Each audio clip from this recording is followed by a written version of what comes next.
You know, dealing with poor people is such a waste of time. I'll only bother with you if I have time left over. He laughed and made a shooing gesture, sending us away.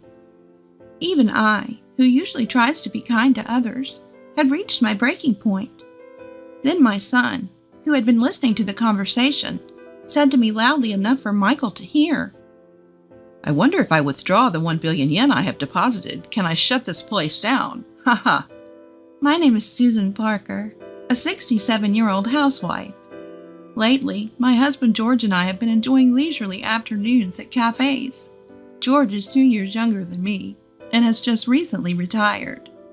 I've been so focused on work that I don't know what to do with my free time now. So I took my husband out to explore various shops. We both love coffee, and we'd always wanted to go on a cafe tour. George didn't complain about my cafe hopping idea, and even seemed to become more and more interested in it.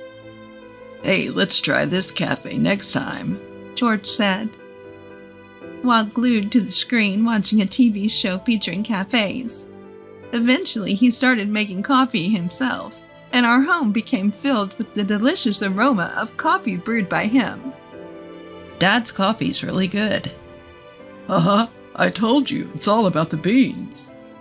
When our son James came home for a visit, George served him coffee, and James expressed his appreciation while savoring it. James is now 38 years old and has been independent for a long time, occasionally coming home and sharing interesting work stories.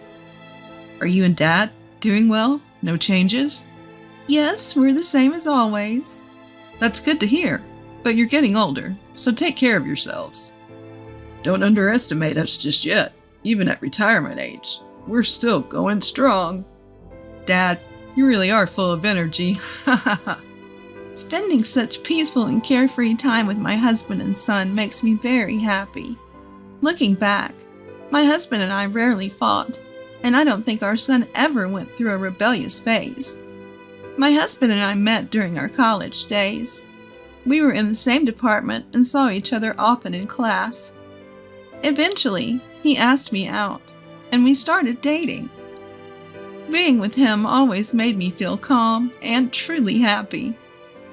Our relationship continued even after we both started working, and a few years later, we got married. Our married life was also full of happiness. For the first few years after we got married, we thought we might not be able to have children. But then our son was born. Our newborn son was so cute and looked just like an angel. I remember my husband being overjoyed when he held our child for the first time.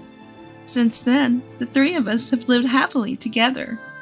Our son grew up to be a kind and good-hearted person. Although my husband and I both worked, and might have made him feel lonely at times, I think he grew up without any real trouble in his teen years. Mom, Dad, there's something I want to do. I have a favor to ask. Our son decided on his path early and pursued it with determination. We supported him wholeheartedly. Watching him achieve his dreams and goals was cool, and we felt proud as parents. Even after becoming an adult, he always cared about us, taking us on trips and to fancy restaurants. As we got older and more emotional, my husband and I would cry and thank him, only to be laughed at for being dramatic. Later, our son married a wonderful woman. My husband and I were overjoyed by their marriage. I have a kind wife who always supports me in my busy work life. That's why I want to work hard to protect our family. Our daughter-in-law has a lovely smile and a gentle personality, perfect for our ambitious son. The couple continued to visit us regularly, and we always enjoyed our time together. However, my husband recently began having health problems. As our son had warned, we needed to take care of ourselves, so we went to the hospital together. There, we received shocking news from the doctor. It's terminal cancer. You have about a year left to live. Both my husband and I were stunned. We had planned to spend lots of leisurely time together as a couple. We even talked about opening a small cafe at our own pace. We despaired, at the reality we faced. I can't believe it. Dad has cancer? Our son was also deeply shocked by the situation. We don't have children yet, and I was just thinking about showing you your grandchild soon. We were heartbroken, but we knew the hardest part was for my husband himself. He was hospitalized and began cancer treatment. How is the treatment going? Is it painful? I'm fine. I might even beat cancer if I keep going like this, right? Haha. He's trying to act strong, but the treatment must be incredibly tough.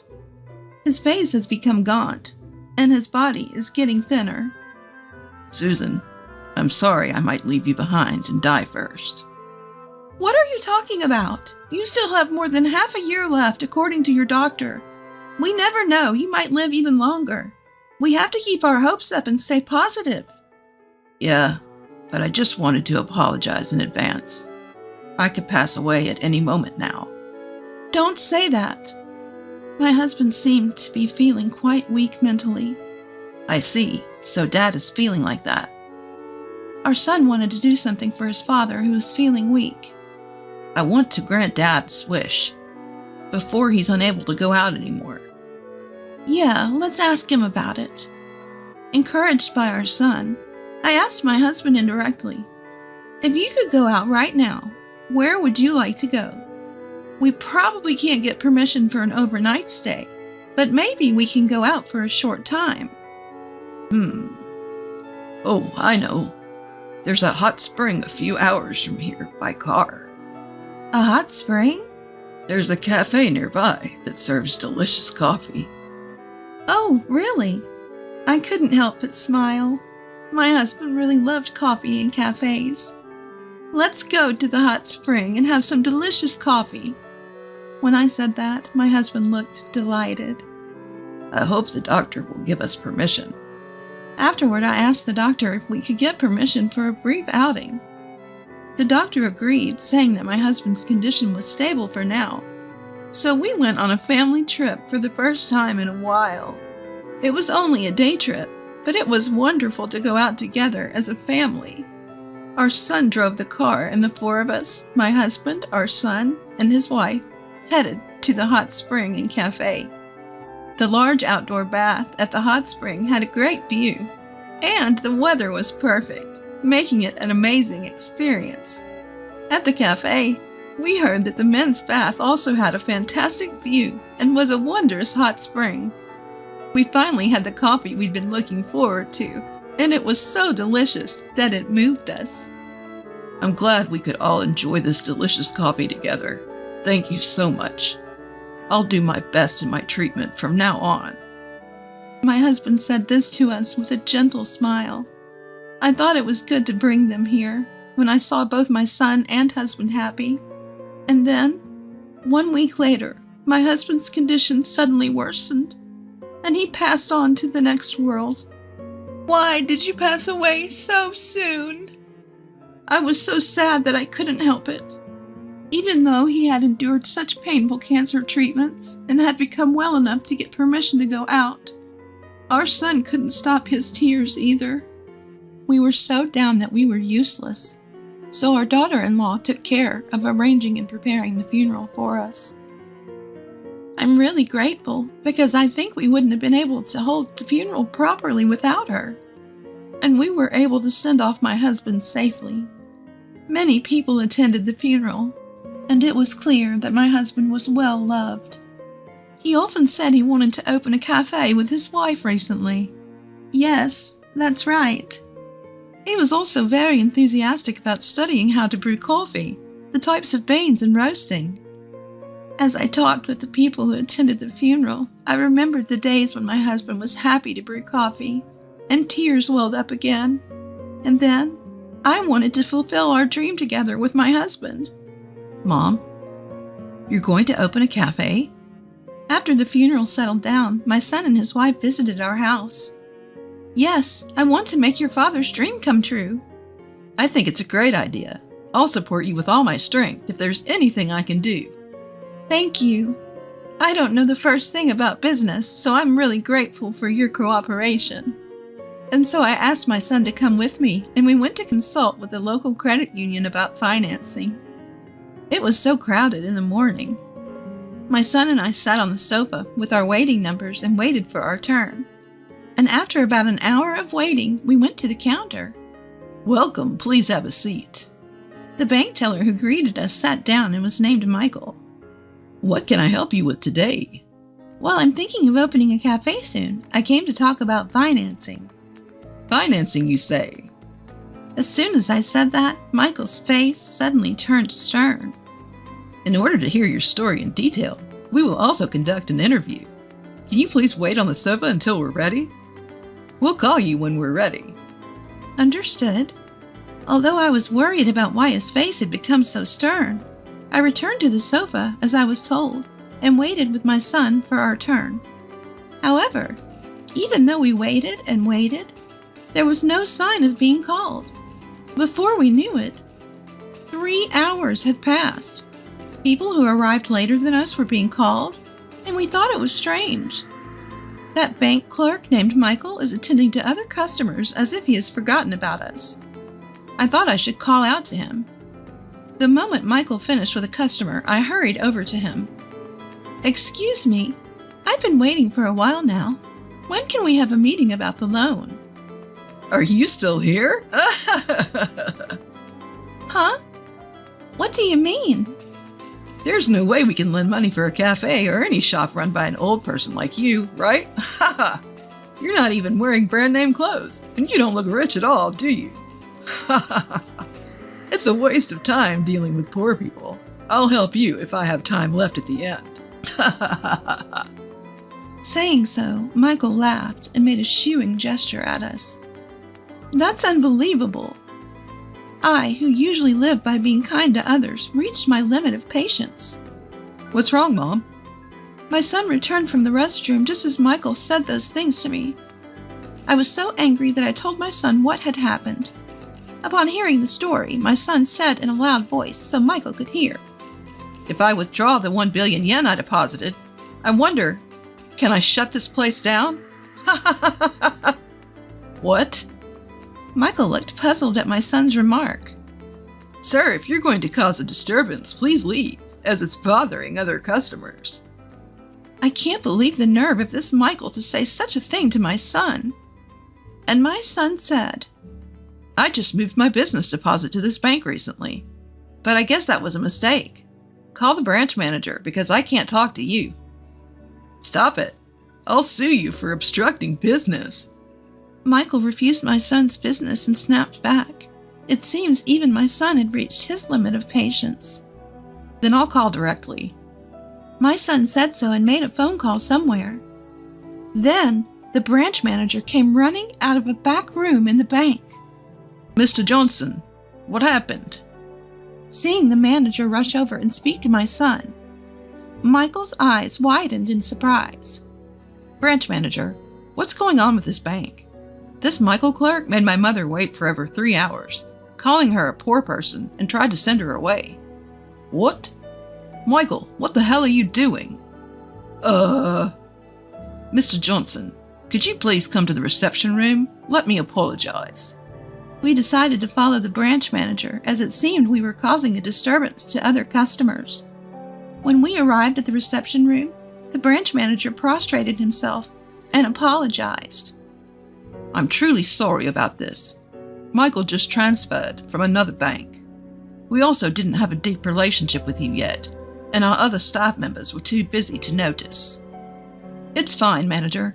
I'm not asking you to be treated specially. I just want you to take proper action regarding how he treated my mother and judged her based on her appearance. Of course. Michael, hurry up and apologize. This person is the owner, chef of a famous restaurant. They just opened a new store in this area and deposited 1 billion yen in our branch. Huh? Told by the branch manager, Michael turned pale and prostrated himself to apologize. I'm so sorry. Michael, have you always treated customers differently based on your own judgment? If so, you're disqualified as a bank employee, or even someone in the service industry. At the very least, we don't want to do any transactions here anymore. No, I mean, Mr. Johnson, could you please reconsider? The branch manager pleaded with my son. Unfortunately, we can't trust this bank as it is. Show your sincerity and then we can talk. If you can't do that, I'll withdraw all of my deposits by the end of this month. My son said so and took me out of the bank. A week later, the branch manager called my son. According to the conversation, the bank conducted a detailed investigation on Michael and found that he had been turning away customers who came for loans based on his own judgment. Moreover, it was revealed that he had also embezzled the bank's money.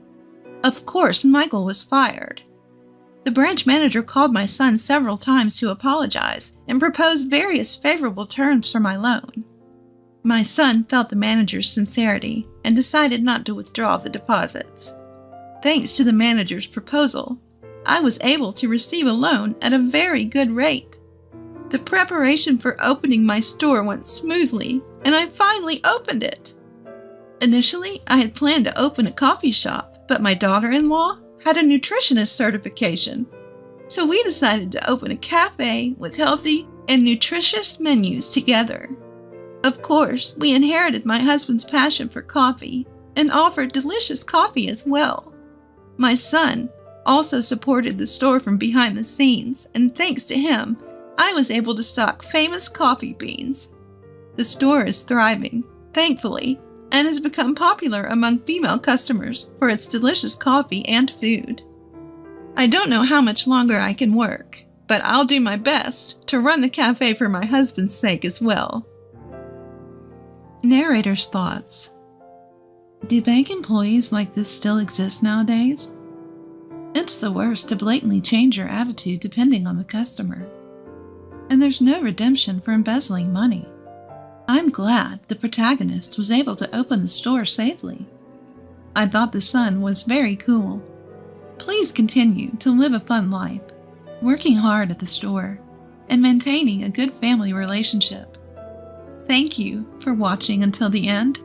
If you like, please subscribe to the channel. See you in the next video.